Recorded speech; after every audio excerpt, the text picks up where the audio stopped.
Hey hello guys, welcome back to our channel. So ഇന്ന് നമ്മൾ നോക്കുന്നത് ഡണ്ടനാണെന്ന് പറയുന്ന ജാപ്പനീസ് അനിമി TV സീരീസിന്റെ സീസൺ 1 രണ്ടാമത്തെ എപ്പിസോഡാണ്. എപ്പിസോഡോട് പോകുന്നതിന് മുമ്പ് എല്ലാവരും നമ്മുടെ വീഡിയോ ഒന്ന് ലൈക്ക് ചെയ്യുക. നിങ്ങൾ ലൈക്ക് ചെയ്യുന്ന സമയത്ത് ഈ വീഡിയോക്ക് എത്ര ലൈക്ക് ആയെന്ന് തീർച്ചയായിട്ടും താഴെ ഒന്ന് കമന്റ് ചെയ്യുക. അപ്പോൾ സമയം കളയാതെ നേരെ എപ്പിസോഡിലോട്ട് പോകാം. എപ്പിസോഡിന്റെ തുടക്കത്തിൽ സോഡ കണ്ണടയും വെച്ചിരിക്കുന്ന പയ്യന്റെ പേര് കെൻ ടക്കാക്കുറയാണെന്ന് വിശ്വസിക്കാൻ പറ്റാതെ നിൽക്കുന്ന അയാസയാണ് നമ്മൾ കാണുന്നത്. താൻ ആഗ്രഹിച്ച പോലെ ഒരു ബോയ് ഫ്രണ്ടിനെ അവൾക്ക് കിട്ടിയില്ലെങ്കിലും അവൾക്ക് ഇഷ്ടപ്പെട്ട ആക്ടറായിട്ടുള്ള കെൻ ടക്കാക്കുറയുടെ പേരുള്ള ഒരുത്തനെ അവൾക്ക് ഇപ്പൊ കിട്ടിയിരിക്കുന്നു. ഇതേ സമയം വീണ്ടും കെന്നിന്റെ ശരീരം ആ കേൾസ് ഏറ്റെടുക്കുന്നു. അയ്യോ, ഈ തള്ള വീണ്ടും വന്നോ? അയാസെ, നിന്റെ സൈക്കിക് പവർ യൂസ് ചെയ്യ്. മര്യാദക്ക് നിന്റെ ബനാന എനിക്ക് തന്നേക്ക്. ഇത് കേട്ടതും അവളുടെ രണ്ട് കൈ ഉപയോഗിച്ച് അവനെ നേരെ അങ്ങ് വീശുന്നു. സോ അവളുടെ സൈക്കിക് പവർ കാരണം തെറിച്ചങ്ങ് പോവാണ് Ken. Thank you so much Ayase. നിന്റെ ഈ മോന്തയ്ക്ക് കെൻ എന്നുള്ള പേര് സ്യൂട്ട് ആവുന്നില്ല. ഇനി ഒരു പ്രാവശ്യം പോലും നീ എന്നോട് അത് പറയരുത്. ശരി, ഇനി മുതൽ ഞാൻ നിന്നെ ഓക്കറൂണെന്നായിരിക്കും വിളിക്കുന്നത്. എന്ത്, ഓക്കറൂണാ? അതെ, കെൻ എന്നുള്ള പേര് വെക്കാൻ നിനക്ക് യോഗ്യതയില്ല. ഓ, നീ എന്നെ കളിയാക്കുവാണോ? എന്നെ പറ്റി ശരിക്കും നിനക്ക് അറിയില്ലെന്ന് തോന്നുന്നു. ശരി, നിന്നോട് പറഞ്ഞിട്ട് കാര്യമില്ല, നീ അത് വിശ്വസിക്കില്ലല്ലോ. ശരി, അത് വിട്. ഞാനിട്ട് ഈ പേര് നിനക്ക് ഇഷ്ടപ്പെട്ടോ? ഓക്കറൂൺ. അങ്ങനെ അവർ നടന്നുകൊണ്ടിരിക്കുന്ന സമയത്താണ് ആ കാര്യം അവർ മനസ്സിലാക്കുന്നത്. സൂര്യൻ ഇപ്പോ ഉദിച്ചിരിക്കുന്നു. എന്ത്, ഇത്ര പെട്ടെന്ന് നേരം വെളുത്തോ? അപ്പൊ ആ കിളവി അവിടെ ഉണ്ടാവില്ലല്ലോ എന്ന് പറയാണ് അയാസെ. എന്ത്, ഉണ്ടാവില്ലെന്നോ? അതേടാ, രാത്രിയല്ലേ സാധാരണ പ്രേതമൊക്കെ വരാറ്. ശരി, അതുവരെ നമുക്ക് എന്റെ വീട്ടിലോട്ട് പോവാം. കാരണം നിന്റെ കോലം കണ്ട ഒരു പിച്ചക്കാരനെ പോലെയുണ്ട് എന്ന് അവനെ നോക്കി പറയുവാണ് അയാസെ. പിന്നീട് നമ്മൾ കാണുന്നത് അയാസയുടെ വീട്ടിലോട്ട് വരുന്ന അവരെ രണ്ടുപേരെയാണ്. എന്റെ മുത്തശ്ശിക്ക് ആമ്പിള്ളേരെ ഒന്നും അത്രക്ക് ഇഷ്ടമല്ല, സോ നീ ഒന്ന് ശ്രദ്ധിക്കുന്നത് നല്ലതായിരിക്കും എന്ന് അയാസ് അവനോട് പറയുന്നു. എന്ത്, എന്നിട്ട് നീ ഇത് ഇപ്പോഴാണോ പറയുന്നേ എന്ന് പറഞ്ഞ് അതിനകത്തോട്ട് കേറാൻ നിൽക്കുവാണ് ഓക്കറൂൺ. എന്നാ ഗേറ്റിനകത്ത് കാലെടുത്ത് വെച്ചതേ അവന് ഓർമ്മയുള്ളൂ. അവന്റെ ശരീരം നിന്നങ്ങ് കത്തുന്നു. അയ്യയ്യാ അമ്മച്ചിയേ. ഡേയ്, എന്തു പറ്റി? എന്താ ഇത് എന്ന് പറഞ്ഞ് നോക്കി നിൽക്കുവാണ് അയാസെ. അപ്പോഴാണ് ചെറിയൊരു തോട് പോലെയുള്ള സംഭവം അവൾ കാണുന്നത്. അവനെയും തൂക്കിയെടുത്ത് അതിനകത്തോട്ട് ഇടുവാണ് അയാസെ. ഡേയ്, നീ ഓക്കെ അല്ലേ? നിനക്ക് കുഴപ്പമൊന്നുമില്ലല്ലോ? അപ്പോഴാണ് അവൾ ആ കാര്യം ശ്രദ്ധിക്കുന്നത്. പിശാചുക്കൾ അതിനകത്തോട്ട് കേറാണ്ടിരിക്കാൻ വേണ്ടി അവളുടെ മുത്തശ്ശി അവിടെ ഒരു ബാരിയർ ക്രിയേറ്റ് ചെയ്തിട്ടുണ്ട്. ഒരുപക്ഷെ ഇത് കാരണമായിരിക്കോ അവൻ അകത്ത് വരാൻ പറ്റാത്തെ. നിനക്ക് ഇനിയും ജീവിക്കാനുള്ള ഭാഗ്യമുണ്ട് മോനെ എന്ന് പറഞ്ഞ് അവൻ തന്നെ അവിടെ നിന്ന് എഴുന്നേക്കുന്നു. ഓ, ചത്തിട്ടില്ലല്ലേ? ശരി, അകത്തോട്ട് വാ. ഇല്ല, ഇനിയും അതുപോലെ സംഭവിച്ചാ എന്താ, ഞാൻ ആ വെള്ളത്തിലോട്ട് എടുത്തിട്ടോളാം. പിന്നെ ഇനി അങ്ങനെ സംഭവിക്കാൻ സാധ്യതയില്ല, നീ അകത്തോട്ട് വാ എന്ന് പറഞ്ഞ് വിളിക്കുവാണ് അയാസെ. ശരി. സോ ഇപ്രാവശ്യം അതിനകത്ത് കയറി അവന് യാതൊന്നും തന്നെ സംഭവിക്കുന്നില്ല. ഹേയ്, ഇപ്പൊ നിനക്ക് കുഴപ്പമൊന്നുമില്ലല്ലോ? എന്തെങ്കിലും തോന്നുന്നുണ്ടോ? പ്രത്യേകിച്ച് കുഴപ്പമൊന്നുമില്ല, പക്ഷെ ശരീരം മുഴുവൻ എന്തൊക്കെയോ അരിക്കുന്നത് പോലെ തോന്നുന്നു. ഓ, അപ്പൊ നിനക്കും ആ കിളവിയെ പോലെ ചൊറിയുന്നുണ്ടല്ലേ?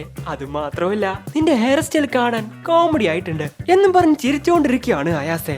അങ്ങനെ ആ വീട്ടിനകത്തോട്ട് കയറിയ അയാസെ അവളുടെ മുത്തശ്ശി അവിടെ മുഴുവൻ തെരഞ്ഞുകൊണ്ടിരിക്കുകയാണ്. മുത്തശ്ശി പുറത്തു പോയിരിക്കുകയാണെന്ന് തോന്നുന്നു. ശരി, നീ അകത്തോട്ട് വാ. അങ്ങനെ അവളുടെ റൂമിനടുത്തെത്തിയ ഒക്കാറോ ആ റൂം കണ്ട് അങ്ങോട്ട് തന്നെ നോക്കി നിൽക്കുവാണ്. ശരി, ഞാൻ എന്റെ ഡ്രസ് ഒന്ന് ചേഞ്ച് ചെയ്യട്ടെ, നീ ആ ഡോർ ഒന്ന് അടയ്ക്കോ എന്ന് പറഞ്ഞ അയാസ് അവൻ അവിടെ നിന്നും മാറ്റുന്നു. എന്നാ ആ ഡോർ അടച്ചത് മാത്രമേ അവൻ ഓർമ്മയുള്ളൂ. വീണ്ടും അവന്റെ ശരീരം ആ കേൾസ് കൺട്രോൾ ചെയ്യുന്നു. ഹേ ഹേ മിസ് അയാസെ, ഡേയ്, ഡ്രസ് മാറ്റുന്ന സമയത്ത് ഒളിഞ്ഞു നോക്കുന്നോടാ എന്ന് പറഞ്ഞ അയാസ് അവൻ ഒറ്റ ഉണ്ട് അങ്ങ് കൊടുക്കുന്നു. I am sorry Ayase. So അയാസയുടെ സൈക്കിക് പവർ യൂസ് ചെയ്ത് അവനെ കൺട്രോൾ ചെയ്തില്ലെങ്കിൽ ആ കേൾസ് അവന്റെ ശരീരം കൺട്രോൾ ചെയ്യും. അങ്ങനെ എങ്ങനെയൊക്കെയോ അവൾ അവളുടെ ഡ്രസ് ചേഞ്ച് ചെയ്യുന്നു. ഒക്കറൂനും അവൾ അവളുടെ ഡ്രസ് എടുത്ത് കൊടുക്കുന്നു. താങ്ക് യു അയാസെ എന്ന് പറഞ്ഞ് അവൻ അത് എടുക്കാൻ ശ്രമിക്കുന്ന സമയത്താണ് അവൾ ആ കാര്യം ചോദിക്കുന്നത്. നിന്റെ ബനാന ഇപ്പൊ ആ കിളവിയുടെ കയ്യിലാണോ? എന്താ നീ ചോദിച്ചേ? അയ്യോ, നീ അത് കണ്ടോ? അയ്യോ, എന്റെ ചാരിത്രം നഷ്ടപ്പെട്ടു. ഓ, പിന്നെ ഉണ്ടെങ്കിലല്ലേ കാണുന്നേ. ശരി ശരി, വിട്. ആ ടർബോ ഗ്രാനി പറഞ്ഞത് വെച്ച് നോക്കുമ്പോ നിന്റെ ബനാന എടുത്ത് അവർ നിന്നെ ശപിച്ചെന്നാണ്. എന്ത് എന്നും പറഞ്ഞ് ട്രൗസർ പൊക്കി നോക്കുവാണ് അവൻ. അയ്യോ, എല്ലാം പോയി, എല്ലാം നഷ്ടപ്പെട്ടു. ഡേയ്, ഒന്ന് കാണിക്ക്, ഞാൻ കൂടെ നോക്കട്ടെ. ഡേയ് പോടി, ഒരാണിന്റെ അടയാളം തന്നെ ഇതാണ്. ഇതൊന്നും അങ്ങനെ കാണിക്കാൻ പറ്റില്ല. ഓ, എന്റെ ആണത്തം തന്നെ ഇല്ലാതായില്ലേ? ഇനി ഞാൻ എന്ത് ചെയ്യും? നീയാണ് ഇതിന് കാരണം, നീ മാത്രമാണ് ഇതിന് കാരണം. നീയല്ലേ എന്നോട് അങ്ങോട്ട് പോവാൻ പറഞ്ഞേ?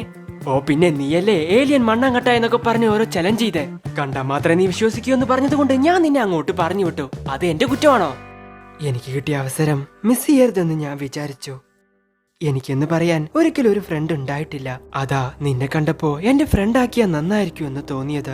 അതുകൊണ്ടാ നിന്റെ അടുത്തോട്ട് സംസാരിക്കാൻ ഞാൻ വന്നത്. എന്നാൽ സംസാരിച്ചു കഴിഞ്ഞപ്പോഴാണ് നമ്മളുടെ രണ്ടുപേരുടെയും ചിന്തകൾ വളരെയധികം ഡിഫറെന്റ് ആണെന്ന് മനസ്സിലായത്. സാധാരണയായിട്ട് നിന്നെ പോലെയുള്ള ഗേൾസ് ഒന്നും എന്നോട് സംസാരിക്കാറില്ല.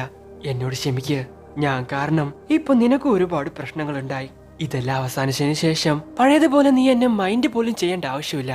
ഹേയ്, നിന്റെ അടുത്ത് നിന്നും ഈ കാര്യം മാത്രമാണ് എനിക്ക് ഇഷ്ടപ്പെടാത്തത്. ഞാൻ എന്താണ് ഫീൽ ചെയ്യുന്നതെന്ന് എന്നോട് ചോദിക്കാതെ നീ തന്നെ തീരുമാനിക്കുന്നു. പിന്നെ ഇതെല്ലാം അവസാനിച്ചതിന് ശേഷവും ഞാൻ നിന്റെ കൂടെ തന്നെ ഉണ്ടാവും. ഒക്കൾട്ടിനെ പറ്റി നീ സംസാരിച്ചോ, പക്ഷെ കൂടുതലായി സംസാരിക്കരുത്. ഇത് കേട്ട് സാഡായിട്ട് നിൽക്കുവാണ് ഓക്കറോൺ.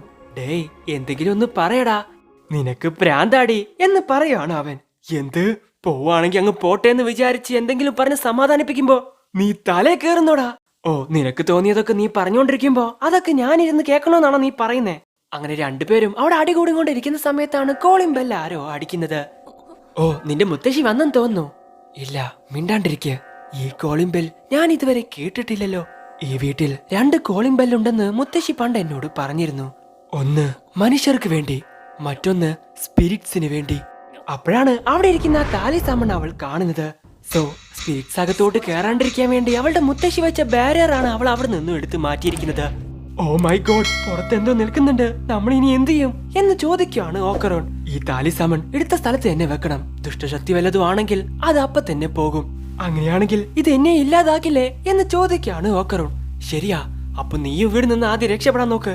സോ പുറകുവശത്തെ ഡോറിലൂടെ ആ താലിസാമൺ തിരിച്ചു വെക്കാൻ വേണ്ടി അവർ രണ്ടുപേരും പുറത്തോട്ട് ഇറങ്ങുന്നു. മുൻവശത്തെ ഡോറിനടുത്തോട്ട് നോക്കി അയാസയ്ക്ക് അവിടെ യാതൊന്നും കാണാൻ സാധിക്കുന്നില്ല. മിസ് അയാസെ, ഒന്ന് അങ്ങോട്ട് നോക്ക് എന്ന് ഓക്കറോൺ പറയുന്ന സമയത്താണ് അവർക്ക് ചുറ്റും വലിയ മതിലുകൾ പ്രത്യക്ഷപ്പെടുന്നത്. ഓ, മിക്കവാറും നമ്മുടെ കാര്യത്തിൽ ഒരു തീരുമാനവും. ഇവിടെ നിന്ന് രക്ഷപ്പെടാൻ നോക്ക് എന്ന് അയാസ പറയുന്ന സമയത്താണ് മിസ് അയാസെ, എന്തു പറ്റിയടാ? സോ അവർക്ക് പുറത്തു പോകാൻ പറ്റാത്ത രീതിയിൽ അവരുടെ വീടിന് ചുറ്റും വലിയ മതിലുകൾ പ്രത്യക്ഷപ്പെട്ടിരിക്കുന്നു.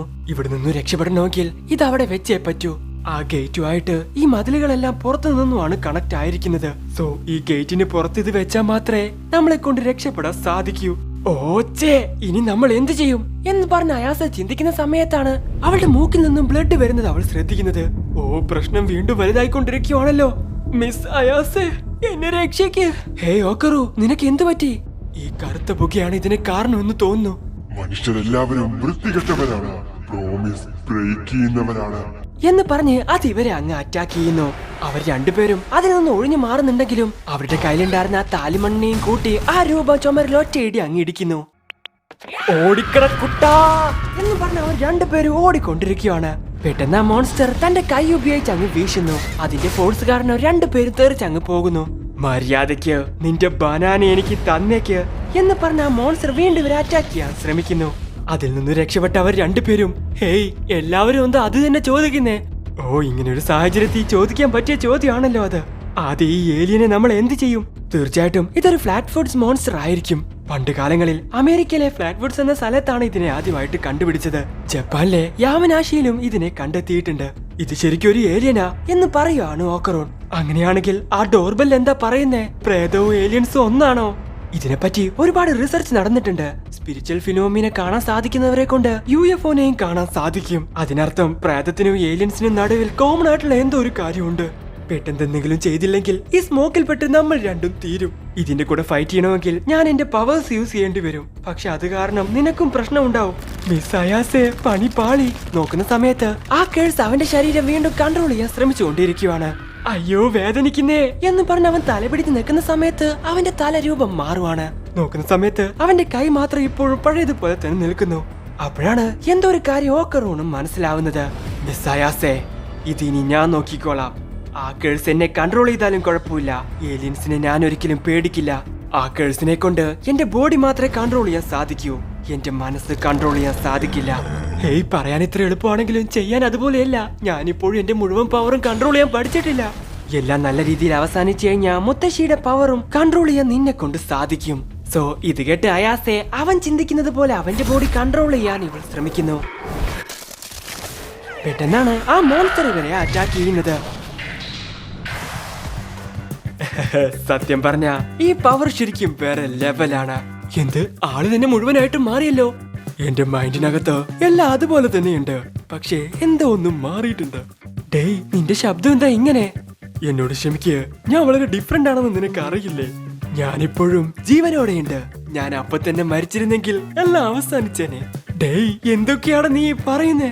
ഞാനിതിന്റെ കൂടെ ഫൈറ്റ് ചെയ്ത് കഴിഞ്ഞതിന് ശേഷം ജീവനോടെ ഉണ്ടോ ഇല്ലയോ എന്ന് പറയാൻ പറ്റില്ല. പക്ഷെ കുഴപ്പമില്ല, വിട്ടേക്ക്. പെട്ടെന്നാണ് ആ മോൺസ്റ്റർ അവനെ അടിക്കുന്നത്. സോ അവന്റെ കാര്യത്തിൽ തീരുമാനമായെന്ന് പറഞ്ഞ് നോക്കുന്ന സമയത്ത് അതിന്റെ വിരലുകൾ വെട്ടിയെടുത്ത് അവൻ അതിൽ നിന്ന് രക്ഷപ്പെടുന്നു. എന്റെ ബോഡി ഓട്ടോമാറ്റിക്കലി അതിൽ നിന്ന് ഒഴിഞ്ഞു മാറി. ഒരുപക്ഷെ ഇതാ ചൊറി പിടിച്ച കിളവിയുടെ ശക്തി ആയിരിക്കൂ. ഇത്ര പെട്ടെന്ന് ഇവൻ ഇതെങ്ങനെ പഠിച്ചെന്ന് എനിക്ക് മനസ്സിലാവുന്നില്ല. എടാ കമോൺ, നിന്നെ കൊണ്ട് സാധിക്കും എന്ന് വിളിച്ചു പറയാണ് അയാസെ. ഐശ്വരി, ഇതിനായിരുന്നോ നിനക്ക് ഇത്ര അധികം ബിൽഡപ്പ് തന്നെ? പെട്ടെന്നാണ് ആ മോൺസ്റ്റർ അവനെ അറ്റാക്ക് ചെയ്യുന്നത്. നിന്റെ ആ ബനാന എനിക്ക് തന്നേക്ക് എന്ന് പറഞ്ഞ് വീണ്ടും അത് അറ്റാക്ക് ചെയ്യാൻ ശ്രമിക്കുന്ന സമയത്താണ് അയാസ് അവനെ അതിൽ നിന്ന് രക്ഷിക്കുന്നത്. സോ ടർബോ ഗ്രാനിയുടെ പവേഴ്സ് അവന്റെ ബോഡിയെ കൊണ്ട് കൺട്രോൾ ചെയ്യാൻ സാധിക്കുന്നില്ല. അവന്റെ മുഴുവൻ പവർ യൂസ് ചെയ്ത് അതിന്റെ 5 വിരലുകൾ എടുക്കാൻ മാത്രമേ അവനെ കൊണ്ട് സാധിച്ചുള്ളൂ. അപ്പോഴാണ് അവർ ആ കാഴ്ച കാണുന്നത്. ആ മോൺസ്റ്റർ അതാ എന്തോ പ്രത്യേക പോസിൽ നിൽക്കുന്നു. സോ ഒരു റെസ്ലിംഗ് ചെയ്യുന്നത് പോലെ എന്തൊക്കെയോ കാണിച്ചുകൊണ്ടിരിക്കുകയാണ് ആ മോൺസ്റ്റർ. ഹേയ് ഓക്കറോൺ, നീ അതിന്റെ കാല് നോക്കിക്കോ. ഞാൻ എന്റെ സൈക്കിക് പവർ യൂസ് ചെയ്ത് അതിനെ താഴെ ഇടാൻ പറ്റുമോ എന്ന് നോക്കട്ടെ. ശരി, നമുക്ക് തുടങ്ങുമല്ലേ എന്ന് പറഞ്ഞ് അവർ രണ്ടുപേരും അതിനെ ഇല്ലാതാക്കാൻ വേണ്ടി ഓടുന്നു. നിന്റെ ആ ബനാന തന്നേക്ക് എന്ന് പറഞ്ഞ് താഴെ വളരെ ശക്തിയിൽ കാല് വെച്ച് ഒറ്റ അടി അടിക്കുവാണ് ആ മോൺസ്റ്റർ. അതിന്റെ ആ ഫോഴ്സ് ഇവരെ തെറിപ്പിക്കുന്നതിന് മുൻപ് വളരെ വേഗത്തിൽ ഓക്രോൺ അതിന്റെ കാലടിച്ചങ്ങ് തെറിപ്പിക്കുന്നു. സോ ഓക്രോണിന്റെ അകത്തുള്ള ആ കഴുസിനെ അവളുടെ റൈറ്റ് ഹാൻഡ് യൂസ് ചെയ്ത് കൺട്രോൾ ചെയ്യുമ്പോ ആ മോൺസ്റ്ററിനെ ലെഫ്റ്റ് ഹാൻഡ് യൂസ് ചെയ്ത് താഴെ ഇടാൻ ശ്രമിക്കുകയാണ് അയാസെ. സോ അവൾ വിചാരിച്ച പോലെ തന്നെ അവളുടെ സൈക്കിക് പവർ യൂസ് ചെയ്ത് അതിന്റെ കൈകൾ ഇല്ലാതാക്കാൻ അവളെ കൊണ്ട് സാധിക്കുന്നുണ്ട്. എന്ന പെട്ടെന്നാണ് ആ മോൺസ്റ്ററിന് വേറെ 2 കാലുകൾ പ്രത്യക്ഷപ്പെടുന്നത്. പെട്ടെന്നാണ് ആ മോൺസ്റ്റർ അവളെ പിടിച്ച് ആ ചുമരിലോട്ട് ഒറ്റ അങ്ങ് എറിയുന്നത്. വീണ്ടും അത് അങ്ങോട്ട് വന്ന് ആ ചുമരടക്കി അവളെ ഒറ്റ അടി അങ്ങ് അടിക്കുന്നു. ഇതേ സമയം അവന്റെ ശരീരം വീണ്ടും ആ കേഴ്സ് കൺട്രോൾ ചെയ്യാൻ വേണ്ടി ശ്രമിക്കുന്നു. ഇല്ല, നിനക്കൊന്നും സംഭവിക്കാൻ ഞാൻ അനുവദിക്കില്ല. ഡേയ്, നിന്നെ ഞാൻ വെറുതെ വിടില്ലടാ എന്ന് ആ മോൺസ്റ്ററിനെ നോക്കി പറയുവാണ് അയാസെ. ഹേയ് അയാസെ, ഒരിക്കൽ കൂടി എന്നെ അതുപോലെ കൺട്രോൾ ചെയ്യാൻ പറ്റുമോ നിങ്ങൾക്ക്? എന്റെ ബോഡിക്ക് എന്തായാലും എനിക്ക് കുഴപ്പമില്ല. ഹേയ് മിണ്ടാണ്ടിരിക്കേ, ഇനി ഇത് ഞാൻ നോക്കിക്കോളാം എന്ന് അയാസ പറഞ്ഞതും ആ മോൺസ്റ്റർ അവളെ ഒറ്റ അടി അങ്ങ് അടിക്കുന്നു. നിന്നെ ഞാൻ വെറുതെ വിടില്ലടാ. മിസ് അയാസെ, ഞാൻ പറയുന്നത് കേൾക്ക്. ഒരിക്കൽ കൂടി എന്നെ കൺട്രോൾ ചെയ്യാൻ ശ്രമിക്ക്. ഇങ്ങനെ തന്നെ പോയാ അത് നിന്നെ കൊല്ലും. ഒരിക്കലുമില്ല. ഞാൻ വിചാരിച്ച പോലെയാണ് എല്ലാം നടക്കുന്നത്. കണ്ണു തുറന്ന് നോക്ക്. ഞാനിപ്പോ ടോളി ഗ്രേറ്റിന് പുറത്താണ്. സോ മോൺസ്റ്റർ ആ മതിൽ വരുത്തിയ ആ ഗ്യാപ്പിനകത്ത് ഇരുന്നുകൊണ്ട് അയാസ ഓക്കണോയെ അങ്ങോട്ട് കൊണ്ടുവരുന്നു. ആ ഗേറ്റിൽ അവളുടെ മുത്തശ്ശി വെച്ചിരുന്ന താലിമാൻ പഴയ സ്ഥാനത്ത് തന്നെ അവൾ വെക്കുന്നു. ഇത് കാരണം തന്നെ ആ മോൺസ്റ്റർ അവിടെ നിന്നും ആവിയായി പോകുന്നു. കണ്ണു തുറന്നു നോക്കിയാ അവർ രണ്ടുപേരും കാണുന്നത് എല്ലാം പഴയതുപോലെ ആയതാണ്. ഓക്കറോൺ, കണ്ണു തുറന്നു നോക്കടാ, നമുക്കൊന്നും പറ്റിയില്ല. എന്തായാലും നന്നായി, നമ്മളുടെ രണ്ടുപേരുടെയും കാര്യത്തിൽ ഒരു തീരുമാനമായെന്നാ ഞാൻ വിചാരിച്ചേ. പെട്ടെന്നാണ് അയാസ് അവിടെ ബോധം കെട്ട് വീഴുന്നത്. മിസ് അയാസെ, കണ്ണു തുറക്ക്. ഇല്ല ഇല്ല. സോ അയാസയുടെ പവർ ഇല്ലാത്തത് കൊണ്ട് തന്നെ അവന്റെ അകത്തുണ്ടായിരുന്ന കേസ് പൂർണ്ണമായിട്ട് അവന്റെ ശരീരം കൺട്രോൾ ചെയ്യുന്നു. അവിടെ വെച്ച് ഈ എപ്പിസോഡ് അവസാനിക്കുന്നു. So thank you for watching. Take care. By.